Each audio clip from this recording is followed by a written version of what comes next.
मन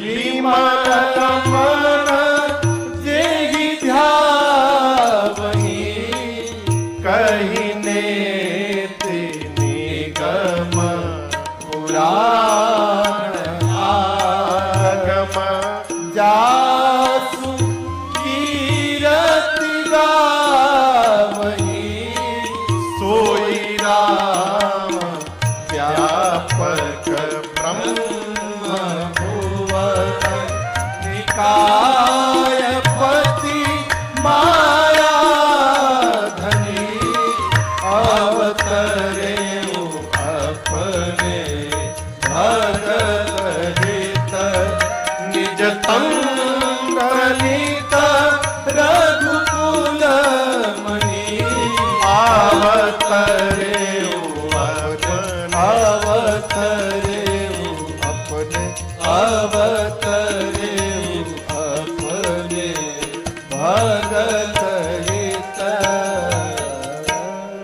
भगवान शंकर ने कहा, देवी जिन राम जी की कथा अगस्त्य मुनि ने हम लोगों को सुनाई, जिन राम जी की भक्ति मैंने दक्षिणा के रूप में अगस्त्य मुनि को प्रदान की, ये मेरे वही इष्ट प्रभु श्री राम हैं, प्रणाम करिए।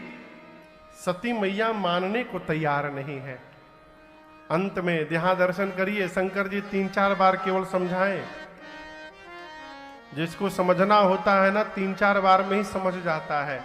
जो बार बार कहने के बाद भी नहीं समझ रहा है उसको समझाना नहीं चाहिए, अपने को समझा लेना चाहिए कि अब इनको समझाना नहीं है। क्यों नहीं है? बिना भुगते नहीं समझेंगे, समझेंगे भुगतने के बाद समझेंगे। शंकर भगवान बोले, देवी यदि आपको संशय है तो जाके परीक्षा ले लीजिए उनकी, वो कौन है। सती मैया परीक्षा लेने गई और शंकर भगवान इधर सोचने लगे, मोरे कहे न संशय जाहि विधि विपरीत भलाई नाहि। शंकर भगवान कही रहे हैं कि मैं समझा रहा हूं और सती के समझ में बात नहीं आ रही है। इसका अर्थ है कि विधाता सती से विमुख हो गए हैं। विनय बाबू, जीवन में जब अपने से बड़ों की बात समझ में आनी बंद हो जाए तो ये मान लेना चाहिए कि हमारा विनाश अब निकट आ गया है।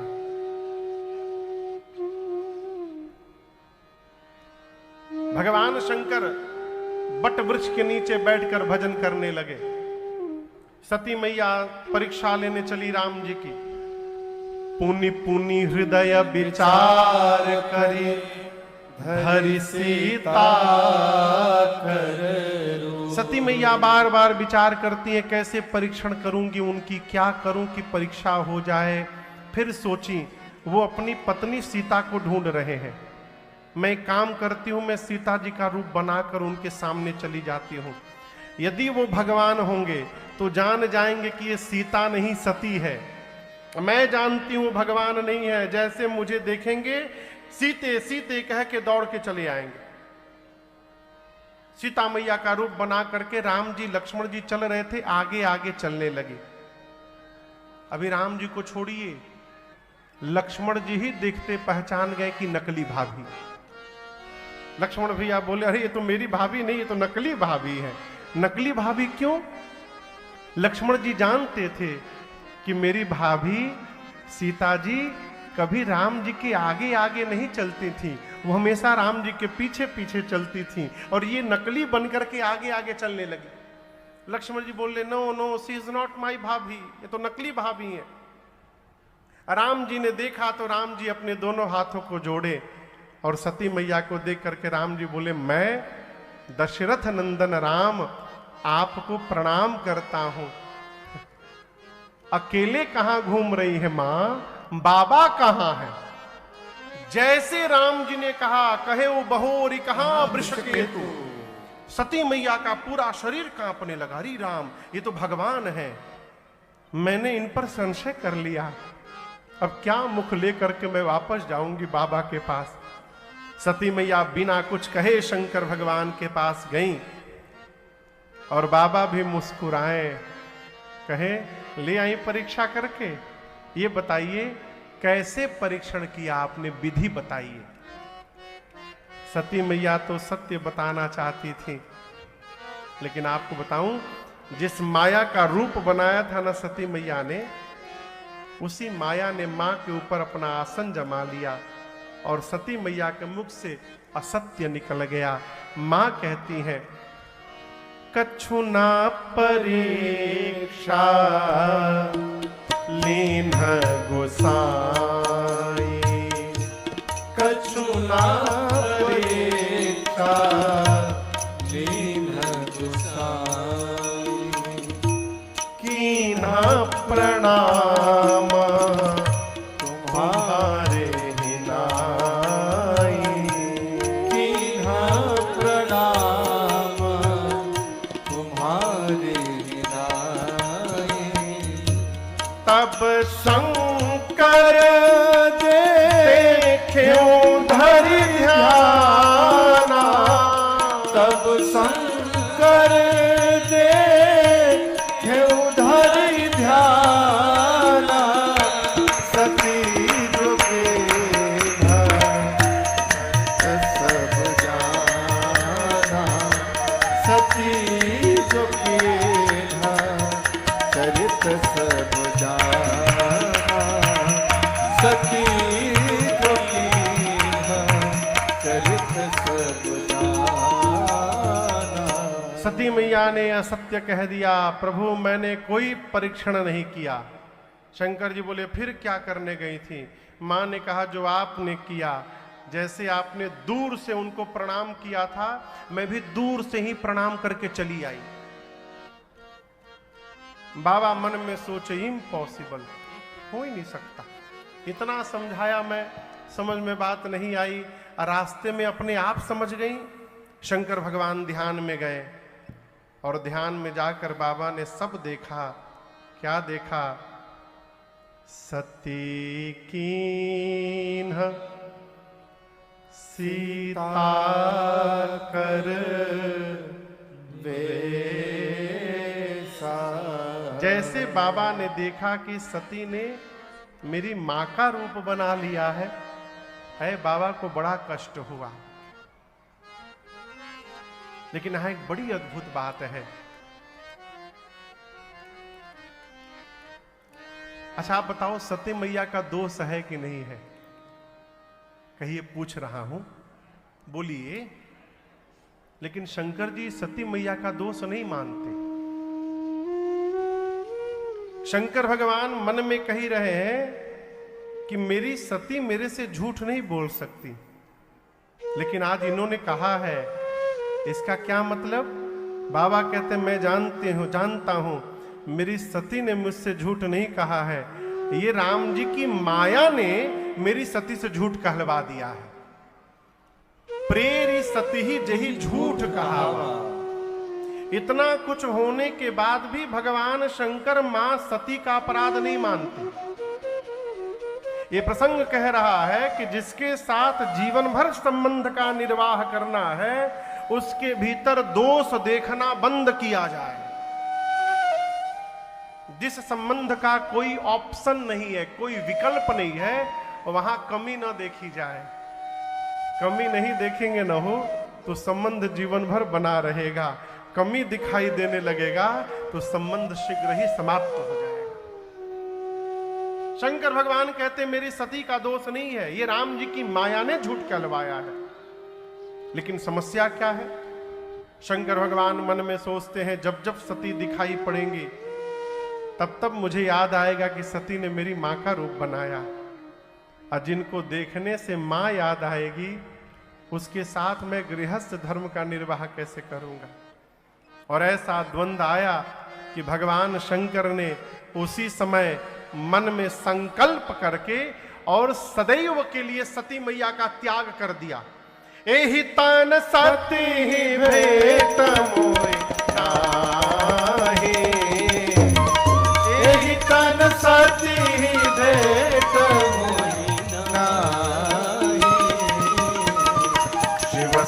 संकल्प कीन्ह मन माहि, शिव संकल्प कीन्ह मन माहि, शिव संकल्प कीन्ह मन माहि। बाबा ने तत्क्षण मां भवानी का त्याग कर दिया सती मैया का। आकाशवाणी भैया, आकाशवाणी ने जय जयकार किया, जय महेश भली भक्ति बढ़ाई। आपने भक्ति को इतनी ऊंचाई प्रदान कर दी बाबा, आपकी जय जयकार हो, जय जयकार हो। सती मैया ने बार बार पूछा, प्रभु आपने कौन सा प्रण कर लिया है, लेकिन बाबा ने बताया नहीं है। क्यों? मन दुखित होगा इनका।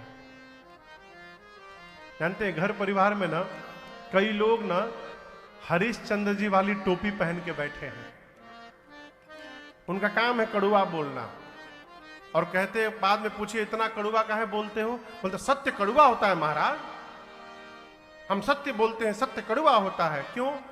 आप नहीं बोलिएगा तो सत्य विलुप्त हो जाएगा। है? सत्य बोलना चाहिए, लेकिन मीठा बोलना चाहिए। आप ये जो हाथ है ना, इसकी चोट समाप्त हो जाती है, लेकिन यहां से जो चोट लगती है ना, वो जीवन में कभी समाप्त होने वाली नहीं है। एक महापुरुष ने कहा है, जीवन में प्रयास किया जाए।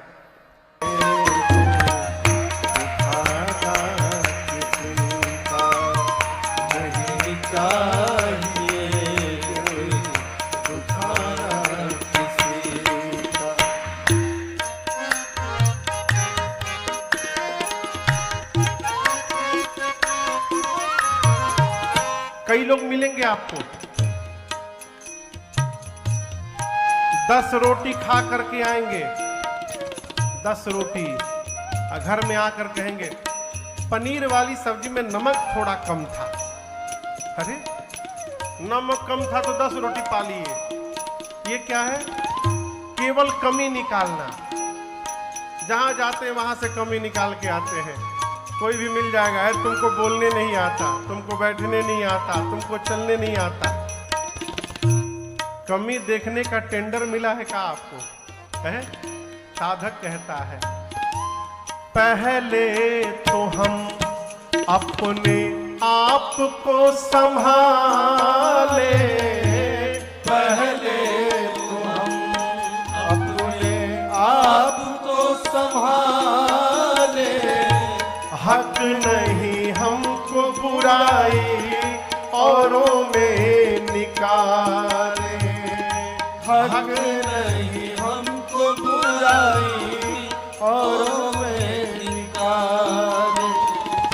बुरा है बुरा जग में, बुरा है बुरा जग में, बताना किसे का नहीं चाहिए।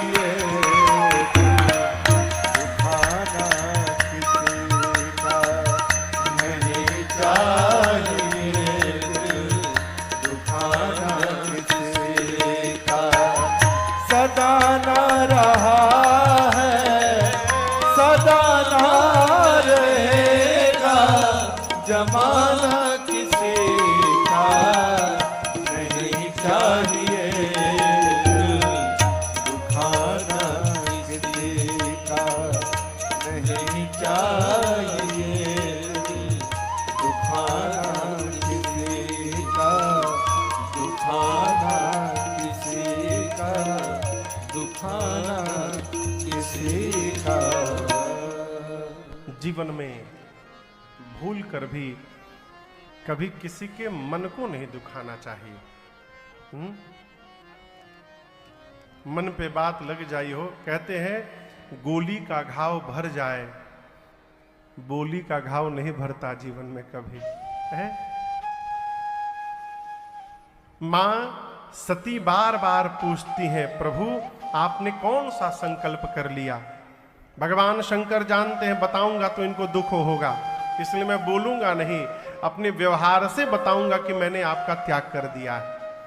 और भगवान शंकर कैलाश आए, आने के साथ शंकर सहज स्वरूप सम्हारा, लाग समाधि अखंड।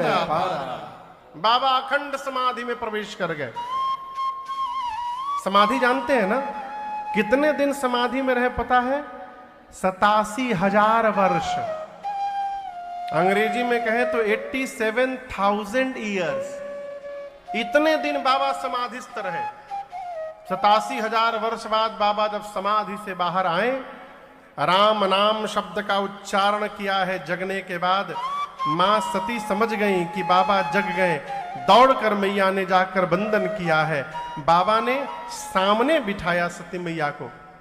यहां दर्शन करिए, पार्वती जी बगल में बैठी है बाईं ओर। बाबा ने बाईं ओर नहीं बिठाया, सामने बिठाया और बिठाकर लगे कथा सुनाने कुछ राम जी की। इधर कथा प्रारंभ हुई कैलाश में, और उसी समय सती मैया के पिता दक्ष को ब्रह्मा जी ने बहुत बड़ा पद दे दिया।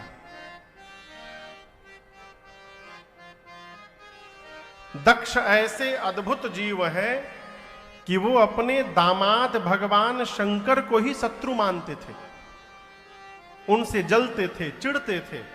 जैसे बड़ा अधिकार मिला दक्ष को, भगवान शंकर को अपमानित करने के लिए यज्ञ की रचना की और सभी देवताओं को बुलाया दक्ष ने, छोड़ ब्रह्मा विष्णु महेश। देवता लोग कैलाश के ऊपर से विमान में बैठ के जाने लगे। सती मैया ने पूछा, प्रभु ये देवता कहां जा रहे हैं? बाबा ने पूरा वृत्तांत सुनाया, आपके पिताजी यज्ञ कर रहे हैं, उसी में भाग लेने जा रहे हैं।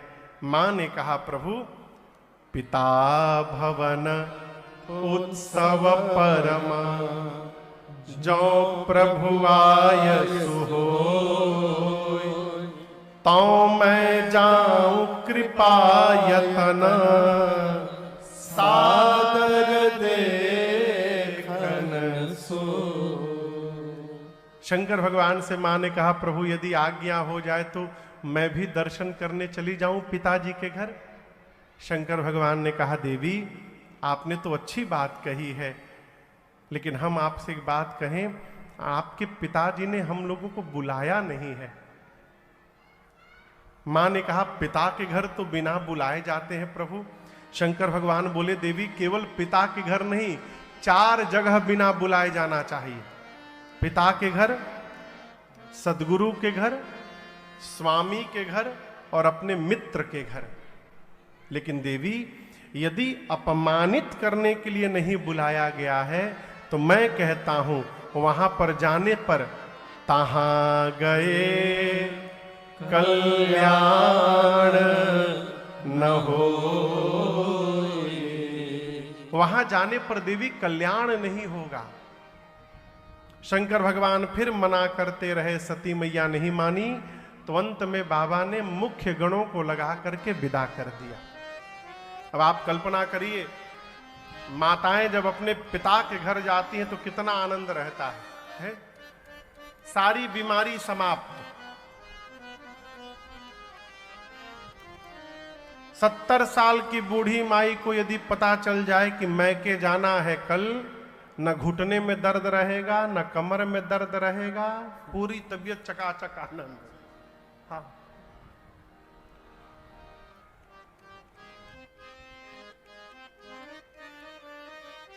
सारी बीमारी गायब। पिता के घर जाना है, हो जिस घर में हमारा बचपन बीता है? बाबा कहते हैं, सती मैया गणों के साथ अपने पिता के घर गई।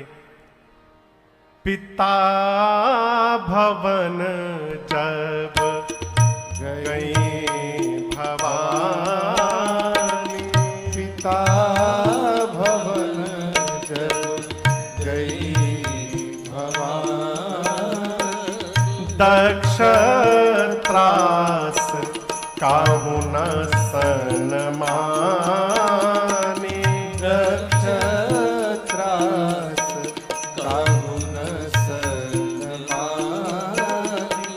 सादर भले ही मिली एक माता, सादर भले ही मिली एक माता, भगिनी मिली बहुत सुखाता,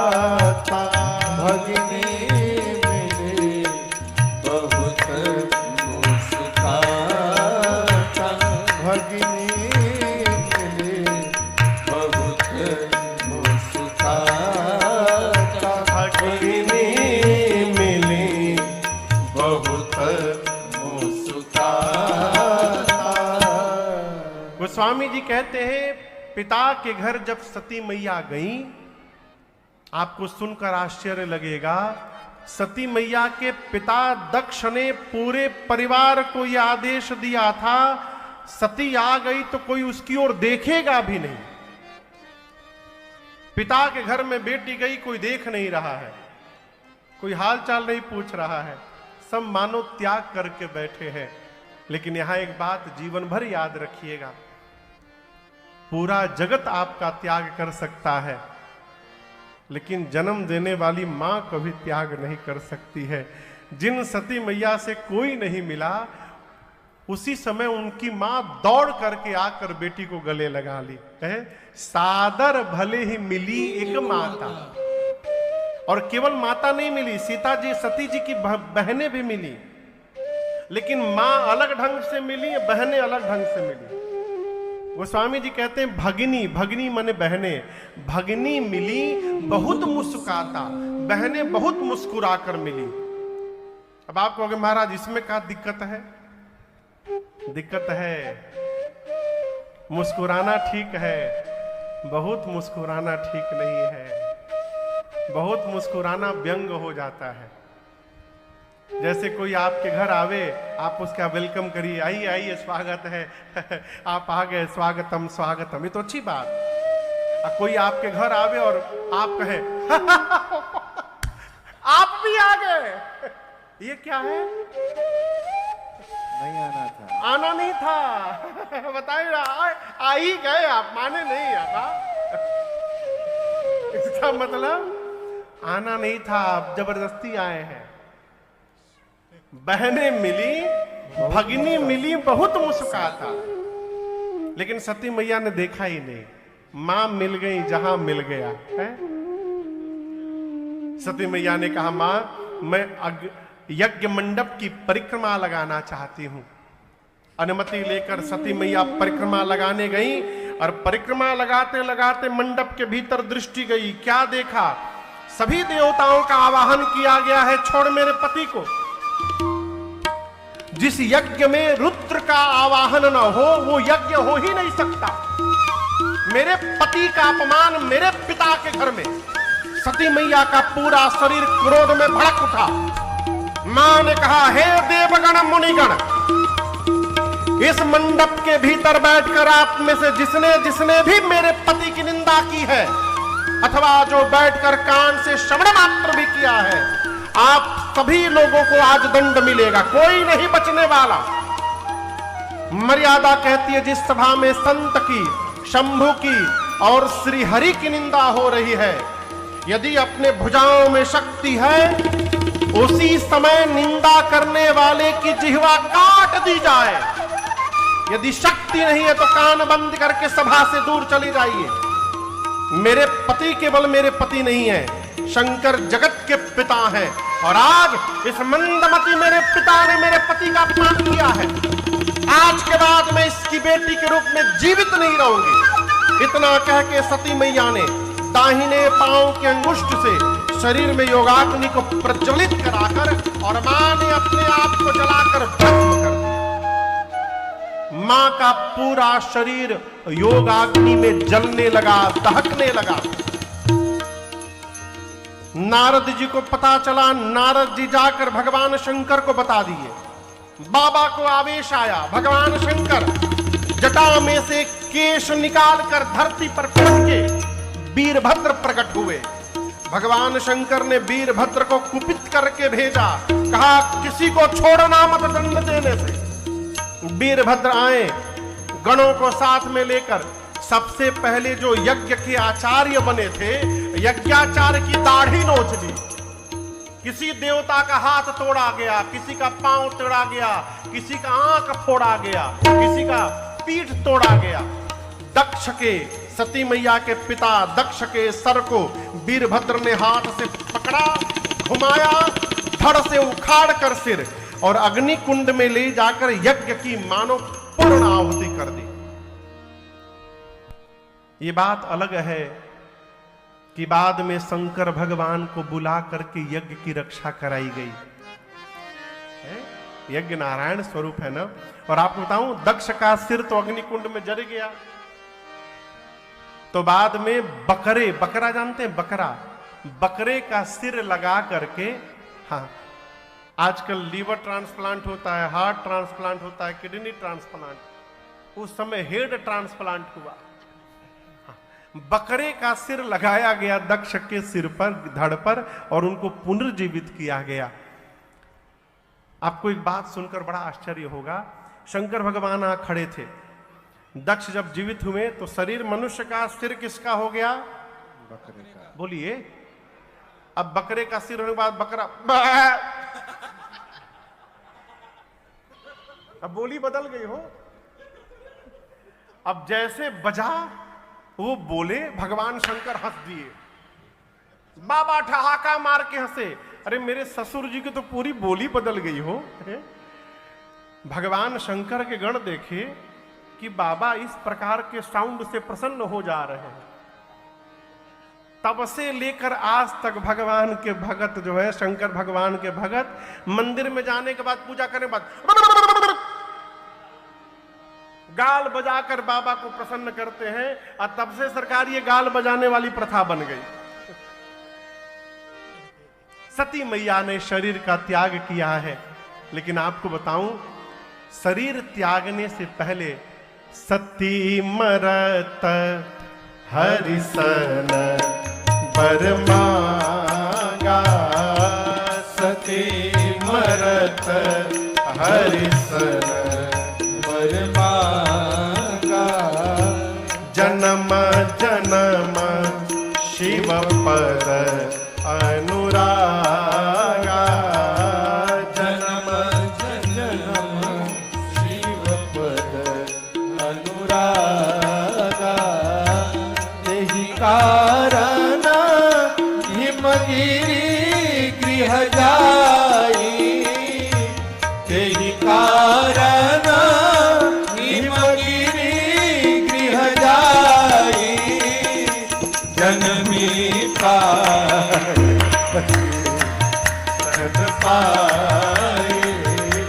जनमी पार्वती तन पाए, जननी पार्वती तन पाए, जनमी पार्वती तन पाए। सती मैया ने मरने से पहले भगवान से वरदान मांगा है, राम जी से। क्या वरदान मांगा? हे प्रभु आशीर्वाद दीजिए, अगले जन्म में भी मैं बाबा के ही चरणों की दासी बनूं, ऐसी मेरी प्रार्थना है आपसे। और इसी वरदान के कारण सती मैया का शरीर शांत हुआ और उनका अगला जन्म हिमांचल महाराज के घर में पार्वती मैया के रूप में हुआ है। आइए एक बार भाव श्रद्धा के साथ बोलिए पार्वती मैया की जय। हिमांचल के घर में पार्वती मां का अवतरण हुआ है। एक दिन नारद जी पहुंचे हिमालय के घर में। हिमांचल राज ने नारद जी के पांव को पखारा, पूजन किया, पार्वती जी को बुला करके प्रणाम करवाया और कहा, मुनिवर आप मेरी बेटी की हाथ की रेखाएं देख करके बताइए ना, इनमें क्या क्या दोष गुण है। नारद जी पार्वती मैया का हाथ लिए और बोले, महाराज आपकी बेटी तो समस्त सद्गुणों की खान है। इनका नाम उमा होगा, अंबिका होगा, भवानी होगा। आपकी बेटी का सौभाग्य अखंड बना रहेगा महाराज। आपकी बेटी को उनके पति बहुत प्रेम करेंगे। आपकी बेटी की पूजा होगी। संसार की स्त्रियां आपके बेटी के ही नाम को लेकर के जीवन में पातिव्रत धर्म का पालन करेंगी। महाराज आप दोनों को आपकी बेटी के कारण यश की प्राप्ति होगी। हिमांचल जी बोले, दोष नहीं है क्या मेरी बेटी में कोई? नारद जी बोले, बेटी में तो नहीं है, लेकिन इनके पति में थोड़ा दिखाई दे रहा है। जो होने वाले पति कहिए तो उनका बता दूं। हिमांचल जी बोले, बता दीजिए। नारद जी बोले, नोट करते जाइए। आपके बेटी का पति कैसा होगा? अगुना अमाना मातु पितुहीना। आपके बिटिया का पति अगुण होगा। क्या होगा सुरेश जी? अगुण मने? हाँ, सुरेश जी बोले बिना गुण का। यही हिमांचल जी समझ लिए। अगुण मने बिना गुण का होगा। लेकिन नारद जी ये नहीं बोले थे। नारद जी बोले थे अगुण यानी सत रज तम तीनों प्रकार के गुणों से परे होगा, त्रिगुणातीत। हिमांचल समझ गए उसमें कोई गुण नहीं होगा। नारद जी बोले अमान होगा। अमान मने मान सम्मान से परे। अमान मने मान सम्मान से परे। हिमांचल जी समझ लिया अमान यानी उसका कोई सम्मान नहीं करेगा। बाबा मान सम्मान से परे। देखिए कई लोग होते हैं उनको कोई मान सम्मान से लेना देना नहीं।